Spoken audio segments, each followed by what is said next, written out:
Welcome to the INFOWARS Nightly News. It is Thursday, June 2nd, 2016, and I'm Leanne McAdoo. Here's what's coming up tonight. Tonight, Affordable Care Act, health insurer seeks a 60% increase. After that, the EU proposes an internet ID. And when good teleprompters go bad. That's next. If we turn against each other based on divisions of race or religion, if we fall for, a bunch of okey doke, just because it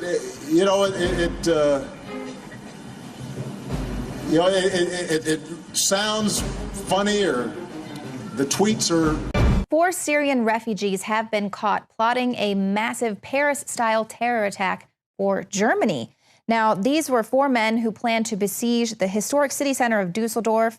They were going to launch a Paris-style massacre involving suicide bombs, targeting a street there with a lot of public transportation, including tram stations. So German federal prosecutors have confirmed that 3 Syrian nationals have been arrested and their homes searched, while a further warrant has been issued for a young man who was currently under arrest in France. Now, this plot was discovered when that man, Salah A, gave himself up to the French security authorities, so he's now being held there and under arrest. 2 of these men received their orders from ISIS to carry out this plot. They arrived to Turkey from Syria in 2014, and they were waiting to take advantage of this migrant surge pouring into Europe. They got there in 2015. They met with an explosives expert who was sent to Germany in 2014 by ISIS. And so this is something that's been going on clearly for a few years. As we reported, there was an Islamic State manifesto released in December where they were bragging about the fact that they were exploiting this refugee crisis since at least 2012, and that was their plan, was to flood the country with millions of people, millions of refugees. It would be too much to handle, and that they would hide jihadists within. And now we are seeing that indeed this is what is coming to pass. And one of these really dangerous migrant smuggling routes is flourishing in lawless Libya. Now, authorities there, the officials have been able to block some of the crossings that people were taking to Greece, but now they're looking for ways to shut down flows on the other major sea route into the EU from Libya. So there were efforts really going on to try to counter people trafficking, but they were thrown completely into disarray by the conflict following Libya's the people's uprising there in 2011. So as we can see, there was just this massive destabilization that went on.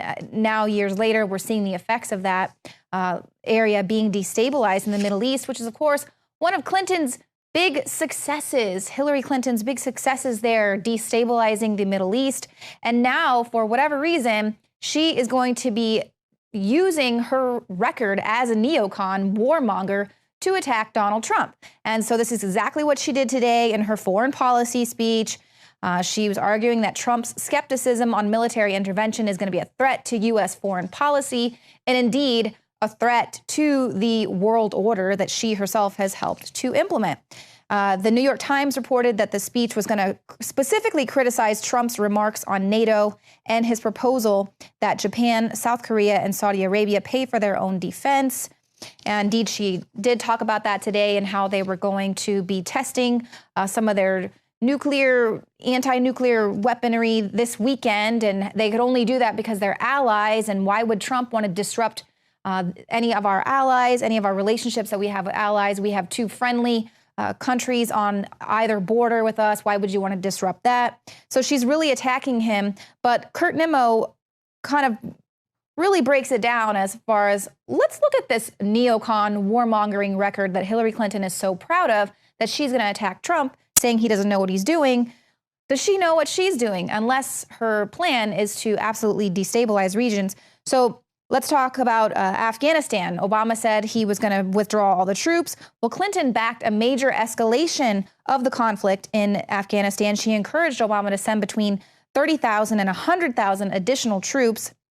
This was her, along with Defense Secretary Robert Gates and CIA Director David Petraeus. They pushed for the Afghan surge. 74% of U.S. casualties there happened after that. She's also voted for the illegal invasion of Iraq in October 2002. In public, she claimed to be against keeping forces there, but she privately encouraged it. She proposed spending approximately $3 billion to hire 5,100 private security contractors to remain and fight in Iraq. The mercenary force was described as a State Department private army. And despite 70% of the American public opposing U.S. military action in Syria, Clinton pressured Obama to arm the anti-Assad rebels, who, of course, as we've reported many, many times, are Islamic State and al-Qaeda-linked terrorists. So she encouraged the president to arm them, and she also endorsed airstrikes on the Syrian government. So that's, of course, resulted in prolonging the conflict. So we're basically in a U.S. proxy war right now. And, I mean, it just goes on and on. She backed the military coup in Honduras. So a lot of people are just wondering if this reckless interventionism is going to hurt her with voters. Probably it will not, because indeed, even her private server fiasco doesn't seem to be really hurting her as far as the Democratic Party is concerned. They're still pushing her as their future president, the first female president, even though it's kind of neck and neck there with Bernie Sanders. Who knows what's going to happen after California next week? Now, Edward Snowden tweeted out something just excellent, right to the point. He talked about how if you expose state secrets for the benefit of the world, you could be exiled. If you expose state secrets for your own personal reasons, you could become the next president here in the U.S. So let's find out why Judge Napolitano thinks Hillary is absolutely incompetent. And this is new information to me because I'm kind of like, I look at her server fiasco and I think, what else could there be? Well, now Clinton's chief of staff, while Secretary of State Cheryl Mills revealed in deposition that Clinton exclusively used a BlackBerry, not a laptop, desktop, or a tablet to communicate electronically. Well, what's the problem with that? Napolitano explains that this BlackBerry was her BlackBerry, not a government-issued BlackBerry. So what does that mean? Because it wasn't government-issued, it was blocked on the 7th floor of the State Department. That's where her office is. So that means whenever she was in her office, she didn't have the means to communicate electronically to people that she had all around the world for the entire time that she was there. So what she would do is she would take a security team, go from the 7th floor to the 6th floor where her personal BlackBerry worked. So she has ambassadors all over the world trying to communicate with her, and she cuts herself off. Or, you know, if you're there in Benghazi, she just takes a nap, goes to sleep because she's so tired. And he also points out that absolutely, indeed, 100% of her emails were taken away from the government server and run through her private server to circumvent the Freedom of Information Act. And a lot of these other emails that she apparently did not turn over to the State Department revealed that indeed she didn't want her private emails commingling and getting seen by the State Department. Just what were you up to, Hillary Clinton? Nobody cares about your yoga poses or your wedding plans. So she is a criminal warmonger, of course, really, really good at circumventing the Freedom of Information Act and, you know, destabilizing the Middle East. So she should really tout that record and run on that. Now, it's not just Clinton, but Obama, too, who are rolling out this Trump isn't qualified. He doesn't know what he's doing. And so we're really seeing this concerted effort now. Let's take a look at how the president totally malfunctioned on stage. If we turn against each other based on divisions of race or religion, if we fall for, you know, a bunch of okey doke, just because it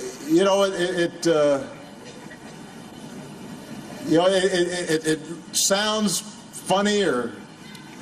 So first of all, what is he even talking about? Racial tensions have actually exploded in this country since he's been president. And don't tell me it's because of racist white people, because it was the majority of white people who voted for him twice. So that was your bad. But one of his huge accomplishments, of course, is the Affordable Care Act, which of course is now becoming even more unaffordable every single year. Now, Texas' largest health insurance provider has announced in a statement yesterday, this is Blue Cross Blue Shield of Texas, they're going to raise their rates by as much as 60% in 2017. So this is going to completely enrage people. It's getting super expensive. And they say that the reason why they're having to do this is to account for lower than hoped enrollment, sicker than expected customers, and problems with the government's financial backstop for the insurance markets. The company says it's lost over $1 billion.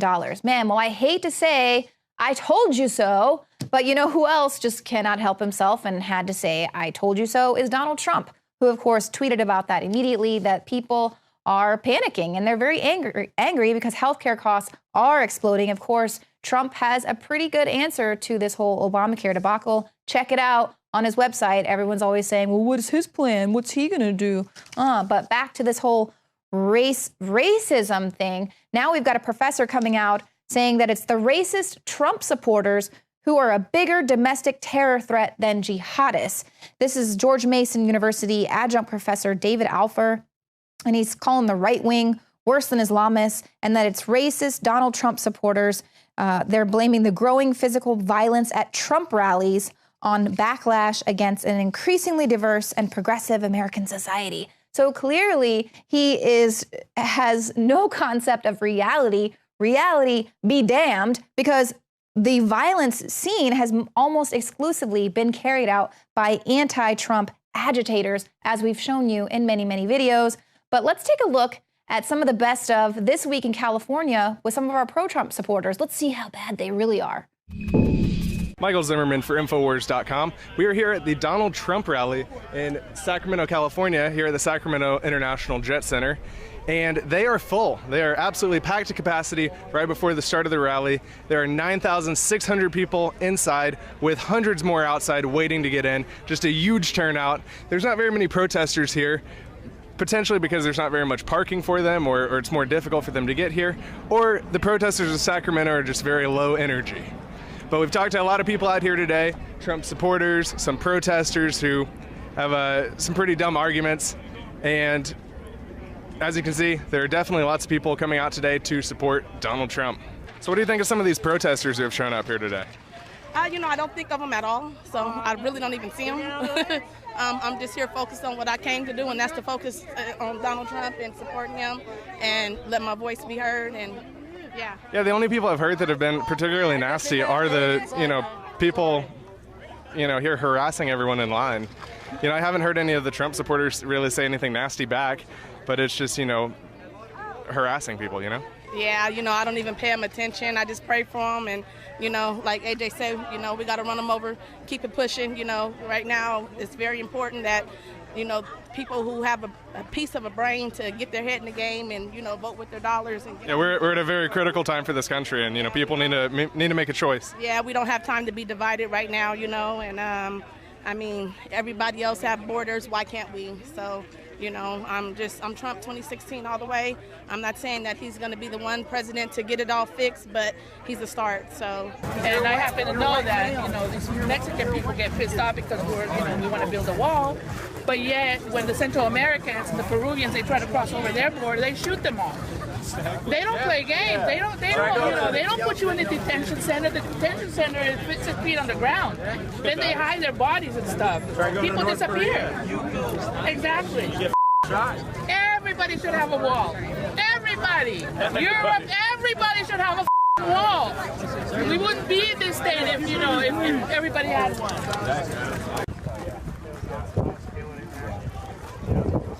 Better to see him. You'll be in San Jose tomorrow. You'll be in San Jose, and I know Trump's gotten a lot of heat in the past from the Latino community. Why do you think that is, and why do you support him? Because the liberal media lies, and they're asleep. They're misinformed, and they need to be informed. That's all it is. Simple as that. All right. And how about when you saw him in person? How did those hands look? Were they small? I didn't notice. No, they were pretty big. Were they? Yeah. I didn't notice. Long ass fingers. I was paying attention to what's coming out of his face. Yeah. I liked all that. He's just like a normal guy, man. I just felt like he was a normal guy, just like you, him.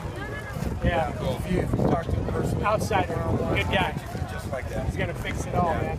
All right. Thank you guys. Have a good one. Thank you guys. INFOWARS.com. We're here at the Sacramento Jet Center where Donald Trump just spoke, and we've got two very excited supporters here. There's some protesters kind of arguing with people still. But so what did y'all guys think of the rally?